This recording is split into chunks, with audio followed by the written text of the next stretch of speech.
বন্যা পরিস্থিতি জানাতে সরাসরি যুক্ত হচ্ছেন লক্ষ্মীপুর থেকে সাইফুল ইসলাম স্বপন ও নোয়াখালী থেকে সহকর্মী মাওলা সুজন। প্রথমেই যাচ্ছি স্বপনের কাছে।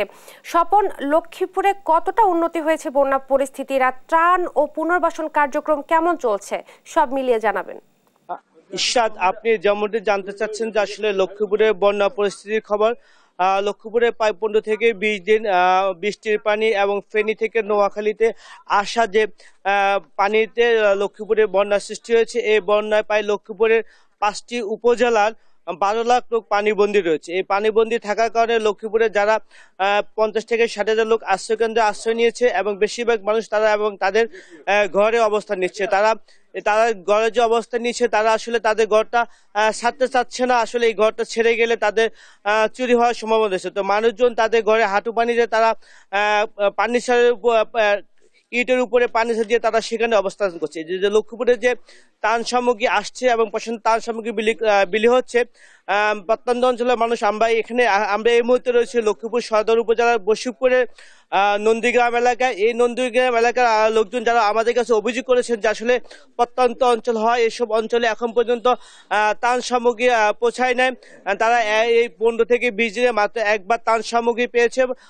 আর যেহেতু এটা প্রত্যন্ত অঞ্চলে এখানে এবং পানি দিয়ে আসতে হচ্ছে, এই কারণে এখানকার লোকজন এখন পর্যন্ত ত্রাণ সামগ্রী পায় না। এবং লক্ষ্মীপুরে যে 12 লক্ষ লোকের মধ্যে যারা শিশু রয়েছে তারা এখনো শিশু পানি পাচ্ছে, শিশু খাদ্যর অভাব রয়েছে এবং সুপেয় পানির অভাব রয়েছে। বিশেষ করে যে লক্ষ্মীপুরে কিছু কিছু এলাকায় এই মুহূর্তে 2 থেকে 3 ইঞ্চি করে পানি কমছে এবং কিছু কিছু এলাকায় আবার পানি বৃদ্ধি পাচ্ছে। যে লক্ষ্মীপুরে যে পানি নামার জন্য যে ডাকাতিয়া নদী, ভুলুয়া নদী এবং রহমতখালী নদী ও ওয়াবদা খাল রয়েছে, এই 4টি জায়গায় কিছু কিছু অংশে এখন বড় বাঁধ এবং বাড়িঘর নির্মাণ করার কারণে পানির যে প্রবাহ সেটি স্লো রয়েছে।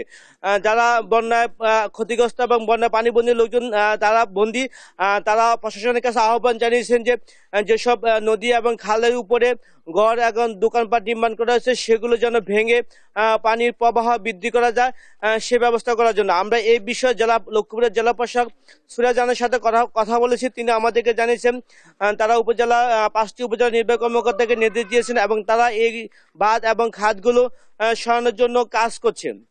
লক্ষ্মীপুরের যে বিভিন্ন রাজনৈতিক সংগঠনগুলো ত্রাণ বিতরণ করছে। বিএনপি চেয়ারপারসনের উপদেষ্টা আবুল খায়ের ভূঁইয়া লক্ষ্মীপুর বশিকপুর এলাকায় সহ রায়পুরের বিভিন্ন এলাকায় ত্রাণ সামগ্রী বিতরণ করছেন এবং অন্যান্য লক্ষ্মীপুরের যে জেলা বিএনপি যুগ্ম মহাসচিব শহীদুদ্দিন চৌধুরী অ্যানি সহ জামাত এবং বিভিন্ন সামাজিক সংগঠনের নেতৃবৃন্দ তারাও তাদের পক্ষ থেকে ত্রাণ বিতরণ করছেন।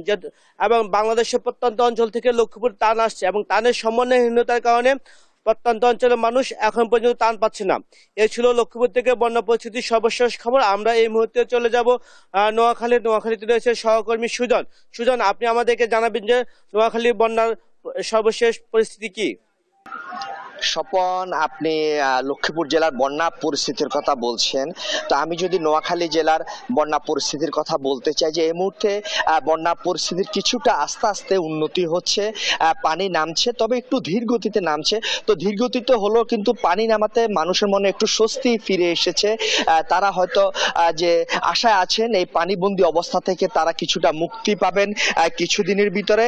তবে জেলা পানি উন্নয়ন বোর্ড সূত্রে আমি যেটি জানতে পেরেছি সেটি হচ্ছে যে নোয়াখালীতে যে পানি নামছে, জেলা পানি উন্নয়ন বোর্ড বলছে, তারা বলছে যে জেলা সদরে পানি কমেছে প্রায় 1 সেন্টিমিটার, আর বেগমগঞ্জ উপজেলায় পানি কমেছে 3 সেন্টিমিটারের মতো। তো নোয়াখালী সদর উপজেলাতে পানি আস্তে আস্তে কমার কারণ হচ্ছে যে আসলে নোয়াখালীর জেলা শহরে এবং জেলা শহরের আশেপাশে যেসব খাল, নালা, জলাশয়, পুকুর রয়েছে, এছাড়া পানি প্রবাহ বা পানি নামা যেসব পথ রয়েছে এগুলো কিছু প্রভাবশালী মহল দখল করে বহুতল ভবন গড়ার কারণে, বিভিন্ন ব্যবসা প্রতিষ্ঠান গড়ার কারণে যে পানি নামার যে জায়গা রয়েছে সেগুলো বন্ধ হয়ে যাওয়াতে পানি ধীরে ধীরে নামছে। তো জেলা সচেতন মহল জেলা প্রশাসনের কাছে আবেদন করেছে যে যেসব জায়গায় এখনো পানি নামার গতি যেখান দিয়ে নামবে সেগুলো যেগুলো যে বাধা হয়ে আছে সেগুলো অপসারণের দাবি জানিয়েছে তারা।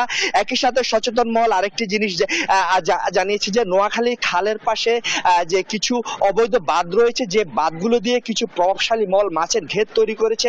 তো এই বাঁধটি কেটে দিলে কিন্তু নোয়াখালী জেলা শহরে পানি দ্রুত নামবে বলে তারা আশা প্রকাশ করছেন।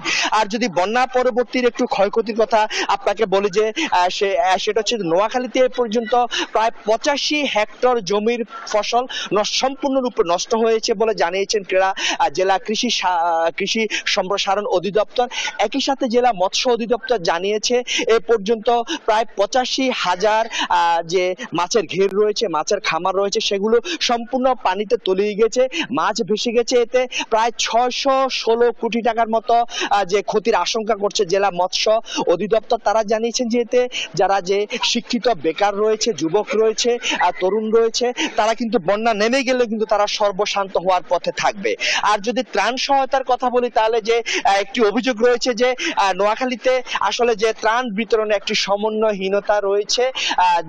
সরকারি প্রশাসন এবং বেসরকারি ভাবে যারা ত্রাণ দিচ্ছে তাদের মধ্যে একটি সমন্বয়হীনতা কাজ করছে। কারণ হিসাবে জানা গিয়েছে যে বাইরের জেলা থেকে যারা আসছে তারা আসলে যে পথঘাট না চেনার কারণে অথবা যে তারা পর্যাপ্ত যে আশ্রয় কেন্দ্র রয়েছে গহীনে, সে আশ্রয় কেন্দ্র না চেনার কারণে তারা গহীনে যেতে পারছে না।